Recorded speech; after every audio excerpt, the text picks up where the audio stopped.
ማን እንደዚህ ያለሽ? እየጠየቅኩሽን ብቻ መልሽልኝ። እናቴ በህይወት አለች ወይ? እናትሽ አረብ ሀገር እንዴት ነው የሞተችው? አንቺ ሌባ የፈላችሁ አልበቃለሽ አይደል? ምን እየሆንክ ነው? ልቀቂማሽ! አንቺ ነሽ እንደዚህ ያስይዟ ያቀበቻት። የታላ ብሉ የምን ሀብል? ዝም በይ ሌባ! አሁን የባሰ ነገር ሳይከተል አምጪ አምጪ! እስኪ ታረጋጋ። ብሌን ሀብል አይተሻል? አላየሁም እትዬ። ዝም በይ ሌባ! ታውጫታለሽ። እስኪ አንገትሽ ነው ከተችው።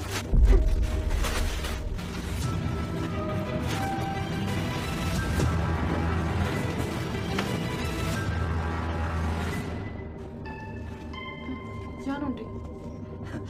ጭራሽ ወደ እኔ መጠቆም ጀመርሽ?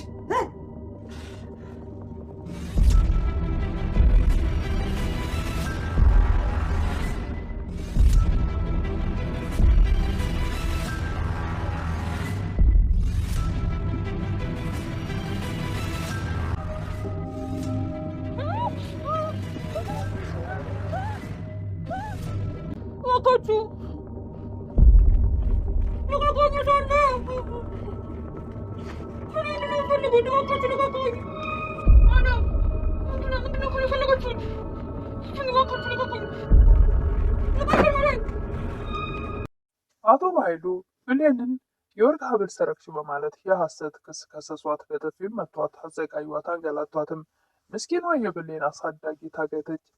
የብሌን እናትም በድንገት መንገድ ላይ ታፍነው እጅና እግራቸው ታስሮ አፋቸውም ታፍነው ትንሽ መተንፈሻ አግኝተው እባካቸው ከኔ ምንድን ነው የምትፈልጉት ፍትህ በማለት አይናቸውም ተሸፍኗል፣ ማየት የማይችሉ እጅግ በጣም ጭንቀት ውስጥ ናቸው።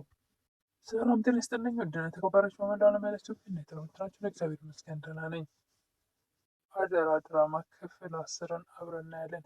እጅግ በጣም የሚገርምና አስተማሪ የሆነ እውነተኛ ታሪክ የሚያስመስለው በጣም የሚገርምና የሚደንቅ ድራማ ነው። አብረን እንከታተለው። ቪዲዮውን ስትጀምሩ ደግሞ ላይክ እያደረጋችሁ ጀምሩ። መምጣታችሁ ካልቀረ ላይክ በማድረግ አትርሱ እላለሁ። አመሰግናለሁ። በትህትና ነው ግን ይህንም ጠይቀው። የብሌን አሳዳጊ ብሌንን ከወላጅናቷ ጋር ለማገናኘት ወደ ወይዘሮ ሰላም ቤት ይመጣሉ። ብሌን ወደምትሰራበት። የብሌን አሳዳጊም ይቅርታ አድርጊልኝ ልጄ፣ ከእናትሽ አራርቄሻለሁ በማለት የብሌን እግር ላይ ይወርቃሉ። ብሌንም እናቴ ይቅርታ አድርጊልኝ፣ አንቺ ምንም አላጠፋሽም፣ እንደዛ አንቺን ማመናጨቅ አልነበረብኝም፣ ይቅርታ አድርጊልኝ ትላለች ብሌን። በእርግጥም በሰዓቱ እናቴ የት እንዳለች ንገረኝ በምትላት ሰዓት እናትሽ አረብ ሀገር እንደሄደች ሞታለች የሚል ሰበብ ስለሰጠቻት ነበር። ነገር ግን አሳዳጊዋም አይፈረድባትም። የእሷ ልጅ በሰው ልጅ ለውጣ ነው እና ልጇን እንዳይገድሉባት ፈርታ ነው ብሌንን እናትሽ ሞታለች እያለች የምትደብቃት የነበረው። ብሌን አሳዳጊም አንቺ ምንም አላጠፋሽም ልጄ፣ እኔ ነኝ ጥፋተኛዋ፣ ልጅሽን እንገድለዋለን ብለው አስፈራሪዎች ስለነበረ ነው አንቺን ከወላጅሽ የደበኩሽ ትላለች የብሌን አሳዳጊ።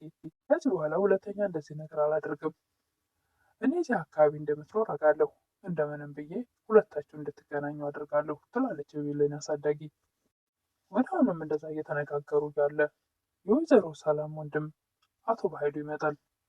ሴትዮዋ ቀና ሲሉ ይህን ሰውዬ ሲያዩት አንተ አውሬ፣ እዚህ ጭራቅ ሰውዬ ጋር ነው እንደ የምትሰሪው ልጄ ይላሉ የብሌን አሳዳጊ። ግን ማን እንደሆነ ታውቂያለሽ? ትላለች የብሌን አሳዳጊ። እነሱም ግራ ተጋብተው ተፋጠዋል። እነ ወይዘሮ ሰላምም አቶ ባይሉም ግራ ገብቶታል። በእርግጥም የስራውን ስህተትና ክፋት ስለሚያውቀው እሱም ደንግጠዋል። ቤተሰቡ ሊያውቅበት ነውና። የብሌን አሳዳጊም ይሄ ማለት በስልጣኑ ተመክቶ ስንት የለፋውበትን ወረቀቴን ቀዳዶ ያባረረኝ ሰው ነው። ትሰማኛለህ? ለአንተ ምንም ሊሆን ይችላል። እኔ ግን የስንት ሰው ፊት ተውሶን ያህል ወረቀት ያመጣሁት ደግሞ በአንተ ምክንያት ነው ልጄ ገረድ የሆነችው ትላለች የብሌን አሳዳጊ። ወይዘሮ ሰላምም በኃይሉ የምትለው ነገር እውነት ነው? አይ ይላል አፉ እየተንቀጠቀጠ መናገር እያቃተው። የብሌን አሳዳጊም ጭራሽ ልታስችኝ ትፈልጋለህ? ከቢሮ ወረቀቴን ቀዳድህ ስንት ዓመት የለፋሁበትን ያባረርከኝ አንተ አይደለህ? ይህ ነገር እውነት ነው? እኔ አላምንም። ወንድሜ ጥሩ ሰው እንደነበረ ነበርን የማውቀው ይላሉ ወይዘሮ ሰላም። አቶ ባይሉም እንደሱ አይደለም እኮ ለጊዜው ጥሩ ስሜት ላይ ስላልነበርኩ ነው። አሁን እኮ ተጸጽቼ የት አግኝቻት ይቅርታ ልጠይቃት እያልኩ ነበር። ብሌን እናት ይቅርታ አድርጊልኝ በማለት እግሯ ስር የወደቀ ያስመስላል። የት አግኝቻት ይቅርታ ልጠይቅ በማለት እየተጸጸትኩ እያለ ቤቴም ድረስ መጣች እያለ ለማስመሰል እግሯ ስር ይደፋል። ነገር ግን እህቱን ለማስመሰል ነበረ። የብሌን አሳዳጊም አቶ ኃይሉ የሚለው እውነት መስሏቸው እረ እንደዚህ ልክ አይደለም፣ በቃ ተነሱ፣ እኔ እኮ ያኔ እንዳየው ክፉ ሰው መስላኝ ነው ትላለች። አረ እንደዚህ አይነት ሰው አይደለሁም፣ በጊዜው ጥሩ ስሜት ላይ ስላልነበርኩ ነው በማለት እሱም ይሸፋፍናል። ብሌንም ላይ በቃ እናቴ ልሸኝች ብላ ይዛቸው ትወጣለች። ዳግምም የብሌንን እናት ሳያት ለምን ደነገጥኩ፣ የት ነበር የማውቃት፣ ለምንስ ለየት ያለ ስሜት ተሰማኝ ሳያት እያለ ማሰብ ጀምሯል። የብሌን አሳዳጊም ልጁ ባይምሯቸው በፊታቸው እየመጣ ቆይ ይሄ ልጅ የት ነበር የሚያውቀው፣ ለምንስ በሀሳብ የመጣ እያሉ እሳቸውም እያሰቡት ነው። ብሌን ወደ አይቶ በኃይሉ ቢሮ ትሄዳለች። ስታንኳኳም ስብሰባ ላይ ነን ይላል ብቻውን ቁጭ ብሎ። ነገር ግን ብሌን እንደዛ ስላላት አልቀረችም። በሩን ከፍታ ትገባለች። ምን ፈልገሽ መጣሽ ይላል አቶ ኃይሉ። ትናንትና የቦታውን ጉዳይ ጨርስልሻለሁ ብላኝ ነበር ትላለች። አቶ ኃይሉም ብሌንን ለመወንጀል ስለፈለገ ለበደልኩሽ ነገር ሁሉ በጣም ይቅርታ አድርግልኝ፣ በጣም አስቀይሜሻለሁ፣ እናም መካሻ ይሆንሽ በማለት በስጦታ ወረቀት የተጠቀለለች ትንሽዬ ነገር ይችን ስጦታ ተቀበይኝ በማለት ሊሰጧት ይፈልጋሉ። እሷም አያስፈልግም ትላለች ብሌን። ይቅርታ አላደረግሽልኝም ማለት ነው ይላል አቶ ኃይሉ። ብሌንም እንደዛ ሳይሆን ትላለች። በቃ ተቀበይኝ በማለት እንድትቀበለው ያደርጋል። ፈታ ስታየውም የአንገት ሀብል ወርቅ ነው። ብሌንም የወርቅ ሀብሉን ስታየው እንዴ ወርቅ ትላለች። አዎ ለበደልኩሽ በደል ሁሉ እንደ ካሳ ላይ ይቅርታ ይሆንልኝ ይላል። ወይዘሮ ሰላምም ወንድማቸውን አቶ ኃይሉን እንደዚህ ማድረግ አልነበረብህም፣ የብሌን እናት እኮ ምስኪን ናት ትላለች። ወደ አሁኑም አቶ ኃይሉ የእህታቸው ወይዘሮ ሰላም ሀብል የአንገት የወርቅ ሀብሉን ወርቆ ያገኘዋል። እዛ ጋ እሳቸው እየተዘጋጁ ለመውጣት ስለነበረ ወርቆባቸው ያገኘዋል። እኔ የምልሽ እህቴ ከገር ስትወጪ ስጦሽ የገዛሁልሽ ሀብል ነው አደለ ይላል። አዎ አነሳዋለሁ ትላለች። ረሳኋት አይደል በምትል ሰዓት ነገ ምሳ ጋብዝሻለሁና ይህን የወርቅ ሀብል አድርገሽ እንድትመጪ ይላል አቶ ኃይሉ።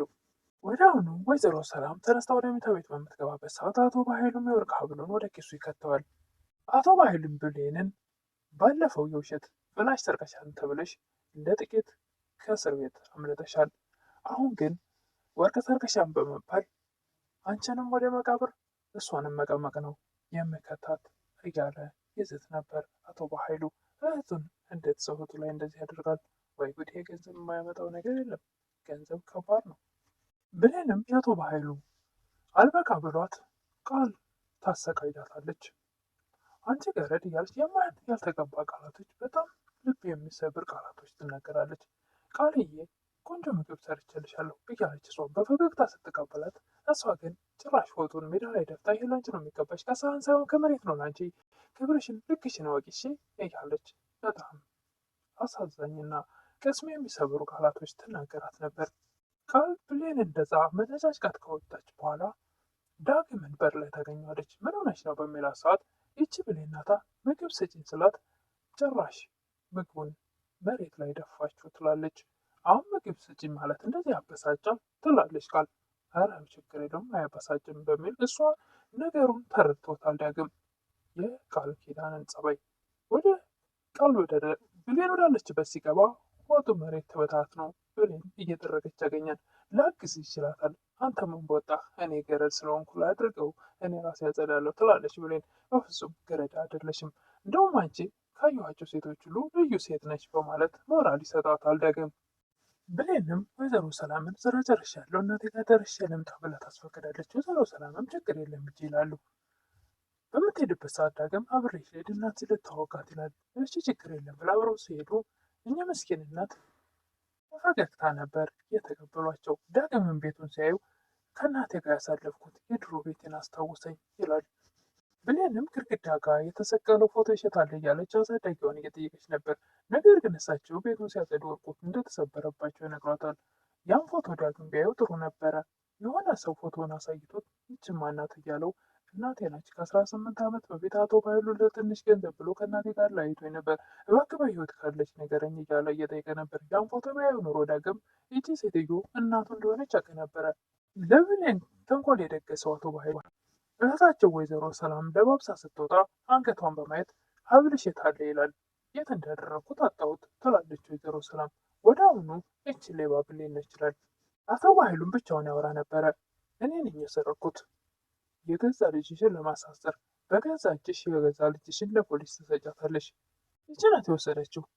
ማን ብሌንን ነው ትላለች ወይዘሮ ሰላም። እና ከዚህ ቤት ደግሞ ከዚህ ቻይና ወጠገር ሌላ ማን አለ ያለ በጣም መጥፎ ቃላቶችና ልብ የሚሰብር ቅስምን የሚሰብር ሞራል የሚነካ ቃላት ይናገራል አቶ በኃይሉ። ወይዘሮ ሰላምን በፍጹም እሷ እንደዚህ አታደርግም፣ ባለፈውም ያለ ጥፋቷ ተከሰሰች። አቶ በኃይሉም ወደ ብሌን ክፍል በመሮጥ አንቺ ሌባ ከዚህ በፊት የወሰድሽው አልበቃ በማለት ብሌንን በጥፊ ይመታታል። ብሌንም የምን ሀብል ነው ትላለች። አንቺ ሌባ ልትዋሺ ነው? ሌላ ከዚህ የከፋ ነገር ሳይከተልሽ ቶሎ ብለሽ ሀብሉን አምጪ ይላል አቶ በኃይሉ። ወይዘሮ ሰላምም ብሌን ሀብል አይተሻል ይላሉ። አረን ያላየውም እትዬ ትላለች ብሌን። አቶ በኃይሉም የብሌንን አንገት ያሉ አንገቷን ባዶ ነው፣ ልብስሽ ውስጥ ከተሽ ይሆናል በማለት ያላትን ልብስ ገልብጦ ፍተሻ ይሞክራል። በዛም ምንም ነገር ባላገኘም ወደ አሁኑ ብሌን የሰውየውን ተንኮል ስላወቀች የሰጣትን ሀብል የራሱ ኪስ ውስጥ ጨምረው ነበር እና ከኪሱ ጫፉ ብቅ ብሎ ይታያል። ያ ነው እንዴ ትላለች ብሌን። ወደ አሁንም ወይዘሮ ሰላም ያሉ እጅግ በጣም ይደነግጣሉ። በጥፊ ወንድማቸውን ይመቱና ሁለተኛ አይን እንዳላይ ከዚህ ውጣ ይላሉ። ወይዘሮ ሰላምም ብሌንን ምንም በማታውቂው አሰቃይሽ አይደለ ወዳሽ በማለት ብሌንን ነቀፍ ታረጋታለች። ብሌንም ወይ አምላክ ይቅር በለኝ፣ ራሴን ለመጠበቅ ስል ነው ይሄን ያደረግኩት፣ እህትና ወንድም አለያየሁ፣ አንተ ይቅር በለኝ እያለች ትጨነቅ ነበር። በስተመጨረሻም የብሌን አሳዳጊ ለብሌንና እናቷን ለማገናኘት ስትሄድ መንገድ ላይ ታግታለች፣ ታፍና ተወስዳለች። ያፈናትም የገዛ ልጇ ዳግም ነው። ዳግም ግን እናቱ መሆኗን አላወቀም። እሷም ልጇ መሆኑን አላወቀችም። ከ18 ዓመት በፊት ስለተለያዩ እናትና ልጅ አይተዋወቁም። ነገር ግን የልጅነት ፎቶዋን የወጣትነቷን ፎቶ ቢያይ ዳግም ስለሚያውቃት ያን ነገር እንዳያውቅ ደውሎ ጠርቶ የጠራው ሰውዬ እናቱን እንዲሁ የሆነ ነገር እንዲያደርጋት የታዘዘ ይመስላል። እንግዲህ ዳግም እናቱን ያገተበት ምን ይሆን? በእርግጥም ካገታት በኋላ ልቀቁኝ፣ ምንድን ነው ከእኔ የምትፈልጉት እያለች እጆቿ እግሮቿ ታስረው አፏም ታፍኖ በትንሽ ነገር እየተነፈሰች በምትናገርበት ሰዓት እጆቿን እግሮቿን እያየ ነበረ እናቱ መሆኗን የሚያጥ ልቡ ሳይነግረው አይቀርም። ዳግም እጆቿን እግሮቿን እያየ ፍዝዝ ብሎ ያዘነ ፊት ያሳይ ነበርና እንግዲህ እናቱ መሆኗን ይለቃት ይሆን ዳግም ወይስ ምን ይፈጠር ይሆን? እሱን በቀጣይ የምናይ ይሆናል። ለምታበረታቱኝ እህቶቼ ምስጋና ከልብ ነው። አዲሶች ደግሞ ላይክ፣ ሰብስክራይብ